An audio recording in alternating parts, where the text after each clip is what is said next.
Expreso mi saludo, mi gratitud y mi complacencia por participar en este importante evento académico con tan distinguidos expositores que hoy me acompañan y con tan calificado auditorio integrado básicamente por jóvenes, lo cual a mí me llena de mucho orgullo y de satisfacción, porque a los jóvenes corresponde el futuro del Perú. Y antes de entrar en el tema de la exposición, quisiera hacer un breve paréntesis. El Perú es más grande que sus problemas.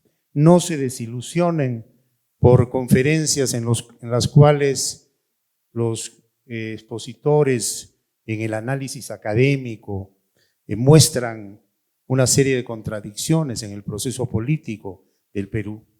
El Perú va a superar todo eso. Tenemos un país maravilloso y ustedes están viviendo en una época en que el Perú mantiene desde la caída del expresidente Alberto Fujimori hasta la fecha, salvo dos ligeras situaciones cuestionables, el hilo constitucional, salvo la disolución fáctica que protagonizó el señor Vizcarra del Congreso de la República y el intento de golpe de Estado que protagonizó el presidente Castillo. Pero después todo se ha ido desarrollando en el cauce constitucional y ustedes han nacido, han crecido y están estudiando en democracia.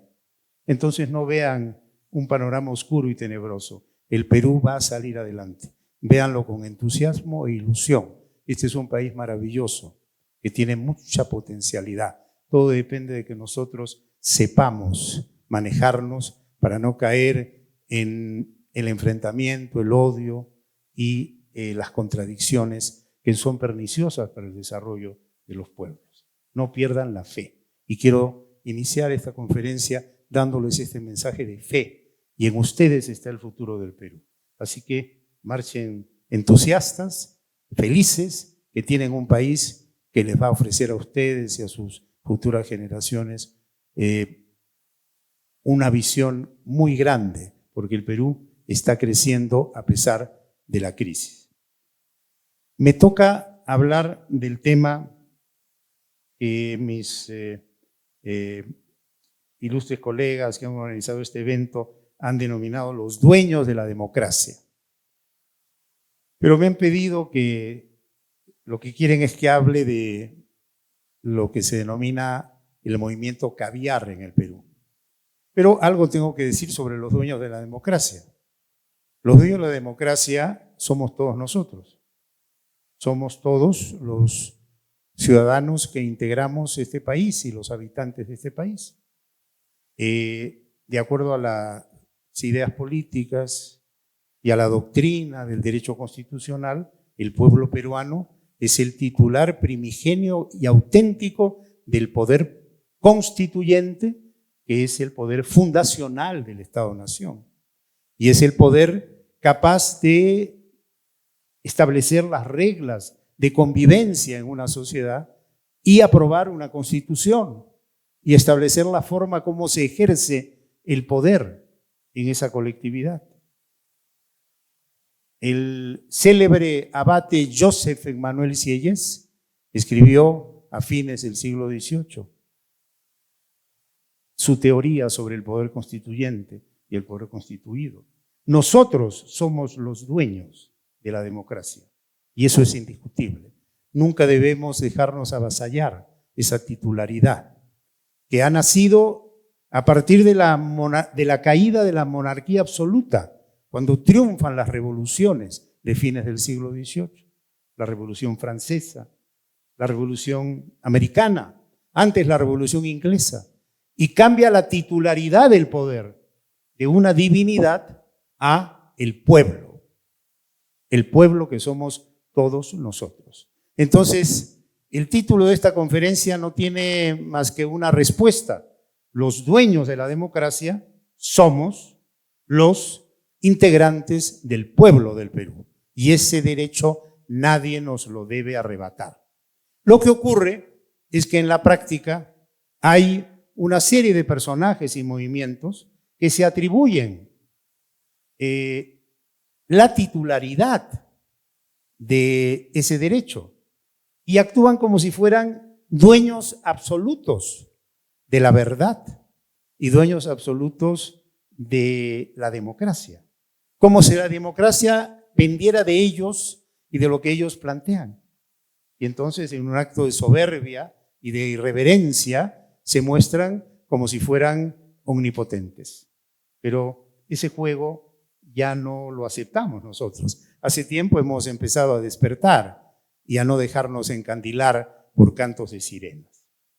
Y por lo tanto, voy a hablar no de los dueños de la democracia, sino voy a hablar de un sector pernicioso en este país que se cree dueño de la democracia. Eso sí, se cree dueño de la verdad, se cree dueño de el análisis adecuado, objetivo y único de la realidad, dueño de las decisiones y dueño del destino del Perú.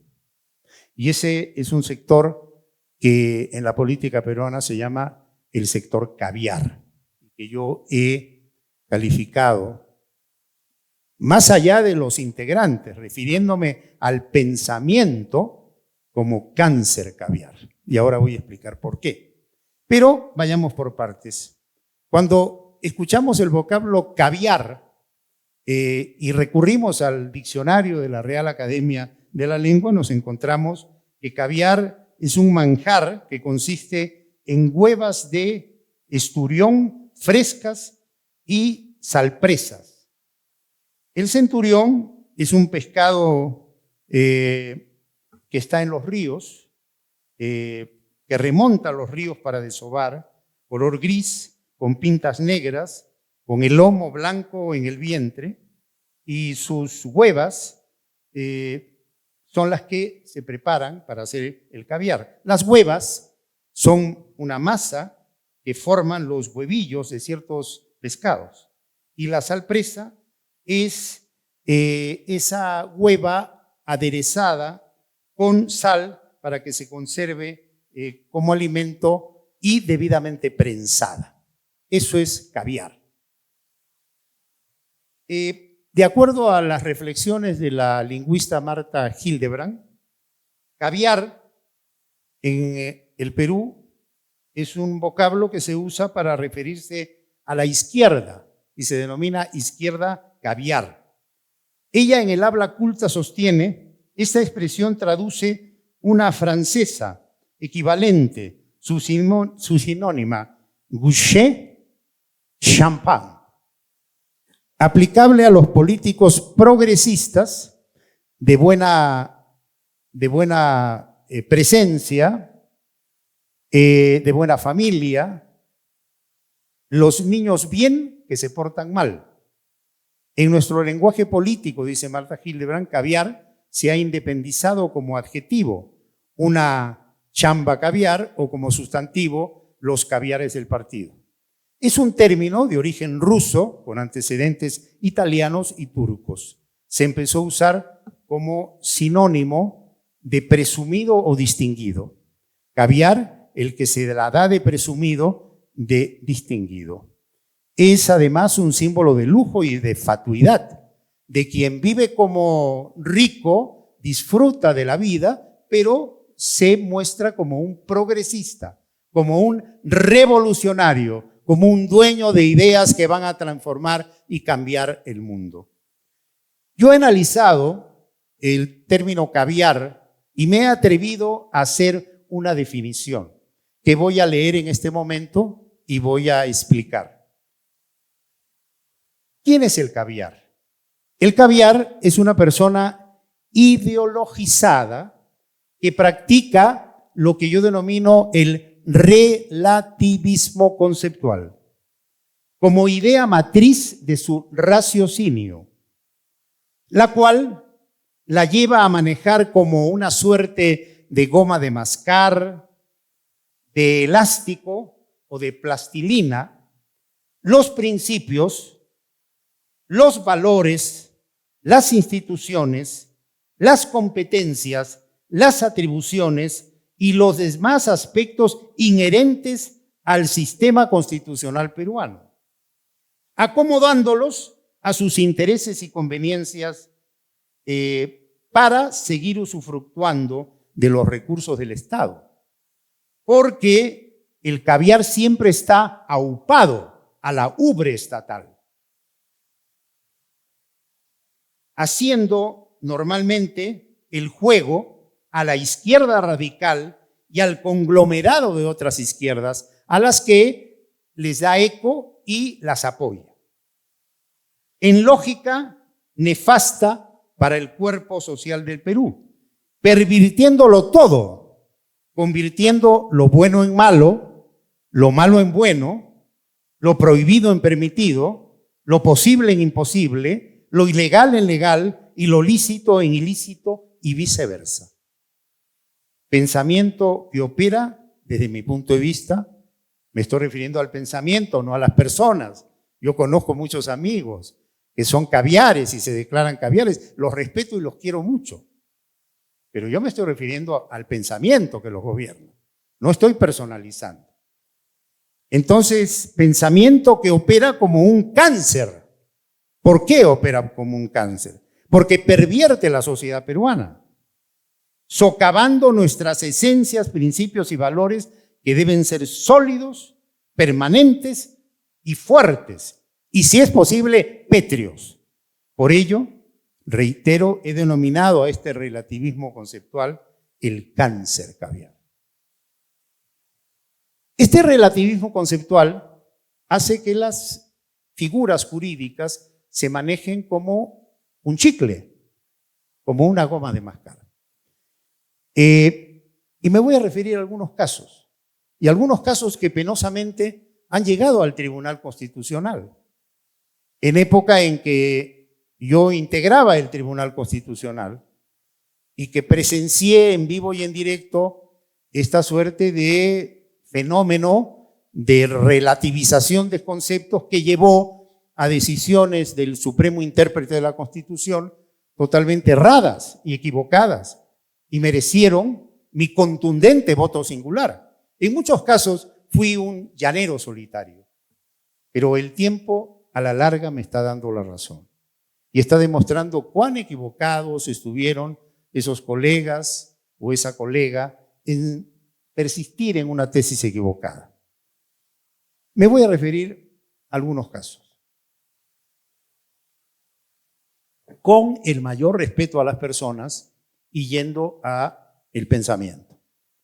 Primer caso de este relativismo conceptual, la denegación fáctica.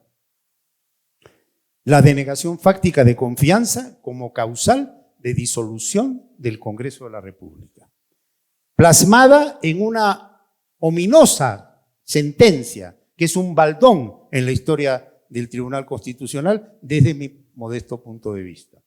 La sentencia 006-2019 PJ del Tribunal Constitucional, en donde se resolvieron impugnaciones de inconstitucionalidad del artículo 37 del Reglamento Normativo del Congreso, firmada por la magistrada Ledesma, el magistrado Miranda, Ramos, Espinosa Saldaña y algún otro magistrado más.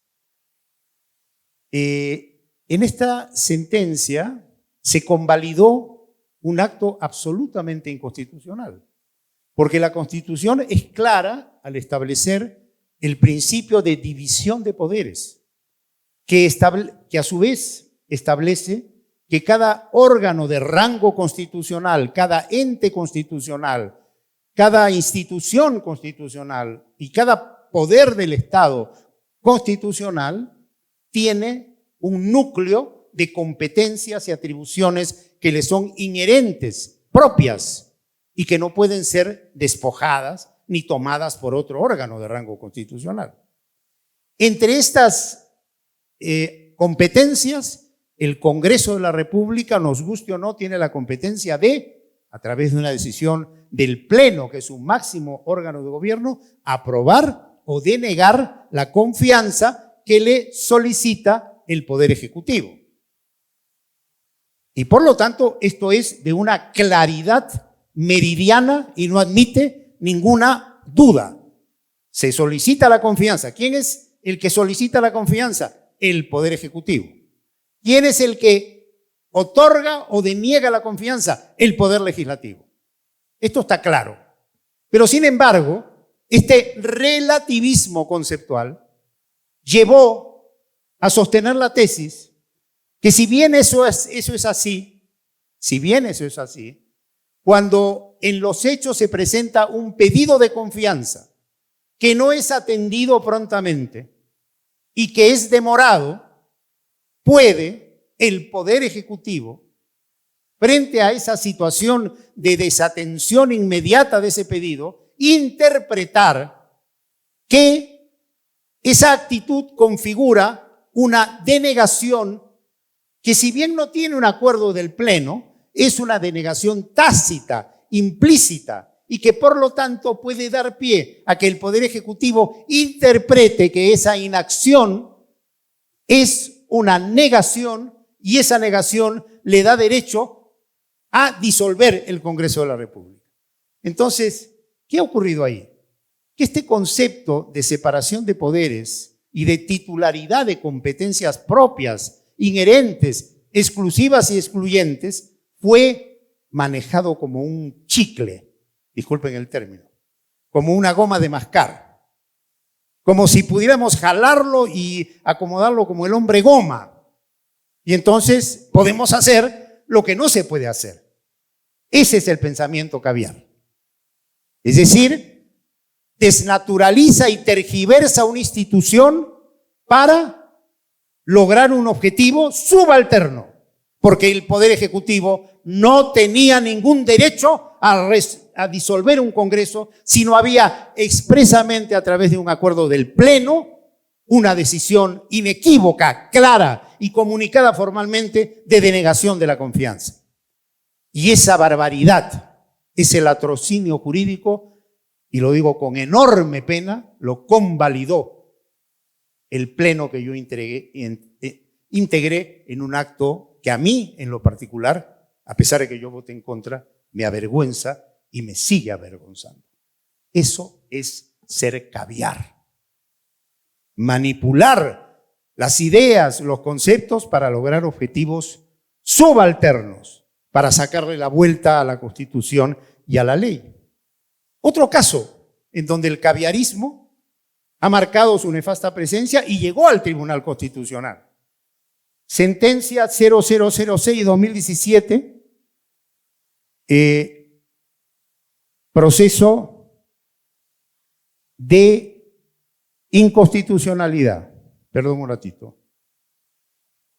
Sí, 2017, proceso de inconstitucionalidad. Se planteó, 2 minutos me quedan, Dios mío. Bueno, rápidamente, se planteó, esa es una infiltración caviar. No, acá dice el doctor James que siga, no, te voy a cortar. Bueno, miren, en esa sentencia del transfugismo se planteó una tesis absurda. Para esto debo decir que Hans Kelsen, ese gran titán del constitucionalismo del siglo XX, que comparte esa característica con el célebre Hans Kelsen, que comparte con Carl Schmitt y Karl Lowenstein, 3 titanes del constitucionalismo del siglo XX, en un libro sobre la democracia, Kelsen dice: en la democracia representativa, la titularidad de los escaños corresponde al partido, no al candidato electo. Es decir, yo llego por el partido a ocupar un sillón en el Congreso de la República. Si yo me peleo con el partido y me voy del partido, el partido se queda con el escaño, no me lo llevo yo. Porque yo entré por el partido, una cosa tan clara. Porque es una democracia representativa, que es una democracia de partidos. Y además ese candidato postuló por un partido. Tanto es así que yo marco símbolo y luego este nefasto voto preferencial, que todavía existe y ojalá desaparezca, pero voto por el símbolo y luego voto por el preferencial. Pero no, si no voto por el símbolo no puedo elegir al candidato. Pero se inventó otra figura propia del caviarismo, de este nefasto caviarismo. A pesar de que eso es así, a pesar que la doctrina establece claramente, por los clásicos de la doctrina, que el dueño del escaño es el partido, porque la democracia es una democracia de partido, de ideas, de doctrina, de organización, de programas, de grupos de ciudadanos que se agrupan en un movimiento, en un partido y postulan en base a ideas, no en base a personas, no de caudillos. A pesar de eso, este Tribunal Constitucional que yo integré convalidó el transfugismo y provocó un fenómeno de atomización, de división en el seno del Congreso, cultivando los personalismos y los antagonismos. Se les dijo a los magistrados en todos los tonos, esto es nefasto. No lo quisieron entender. Y así hay otros casos. No me voy a detener por razones de tiempo, pero les traía el tema de la pluralidad de instancias, cómo lo han dificultado, las competencias fiscales, la retroactividad penal benigna en la redención de la pena, etcétera. Pero no lo voy a tratar por razones de tiempo. Cuando quieran me vuelven a invitar y me dedico a tratar este tema in extenso, porque estoy trabajando intensamente en desentrañar este movimiento por el bien del Perú, porque esto tiene que cortarse, esto no puede seguir imperando en el Perú. Estos personajes tienen que ser desenmascarados, refutados y confrontados alturadamente en todos los niveles, explicando al pueblo cuál es la realidad de las cosas para que no se dejen sorprender. Y termino con esto. El relativismo conceptual. ¿Por qué se produce este relativismo conceptual? Porque un grupo de personas que se supone que han estudiado derecho constitucional, han leído a los clásicos, entienden cuál es el concepto matriz de cada institución y que están para fortalecer el Estado constitucional, entran en este nivel de digresión, de dispersión, de reformulación y creen que todo empieza con ellos y crean movimientos y crean líneas de pensamiento y atomizan. ¿Por qué? ¿Por qué? Yo diría, por un lado, carencia de una sólida formación en los principios y valores que constituyen la base conceptual matriz del constitucionalismo y asimilación de estos.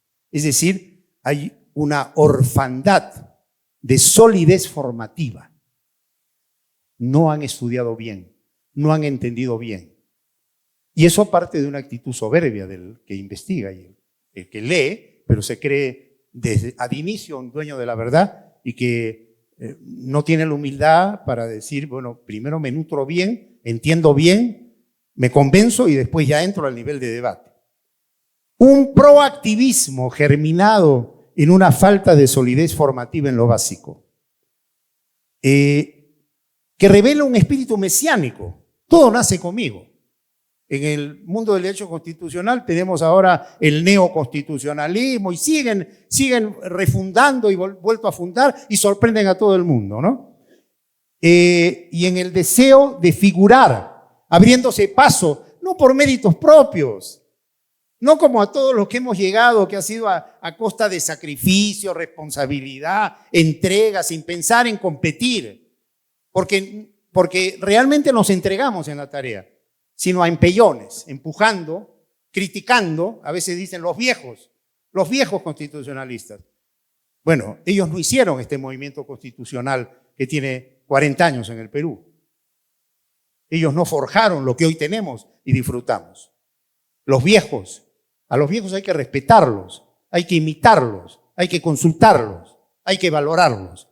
Y no se puede avanzar en ningún área la actividad humana a empellones, adjetivando simplemente por razones de edad o por razones de alguna otra línea, alguna otra característica. Entonces, hay pues un espíritu mesiánico y un deseo de figurar abriéndose paso en empellones. Hay una ambición desmedida en disfrutar el poder a cualquier precio y de mantenerse en el poder. Es decir, se justifica lo injustificable. No hay esa actitud valiente de decir, no estoy de acuerdo, y digo, no, eso no se puede hacer. Hay un espíritu blandengue. Entonces me convierto en una gelatina, apoyo, pero al final yo sigo disfrutando de mi statu quo. A mí me parece muy mal. No se entiende que se está haciendo comparsa a la izquierda. Y la izquierda en todas sus dimensiones es nefasta. Es nefasta. Estudien la historia universal. Ha caído en todas las dimensiones. Y los países de izquierda, entre comillas, que están progresando es porque han tomado el modelo económico de las economías libres, de las democracias auténticas, y nadie lo quiere decir. Se mueren de miedo. Ah, no, yo soy de centro. No, estoy en el medio de qué. La izquierda es nefasta y el caballaraje le hace el juego a la izquierda. Entonces, ustedes tienen en sus manos no dejarse sorprender y emprender una tarea de decir las cosas como son y de enfrentarse a estos personajes respetables como personas, pero despreciables en esa actitud irresponsable de manipularlo todo y justificarlo todo para que a la larga no encontremos el camino para salir adelante. Y en eso yo en lo particular estoy empeñado en esta etapa de mi vida en no quedarme callado. Y voy a seguir a costa de que quizás algunos me golpeen. Pero eso es parte de la lucha que uno tiene que hacer en algún momento. Así que les dejo esas inquietudes, les agradezco mucho y que Dios los bendiga.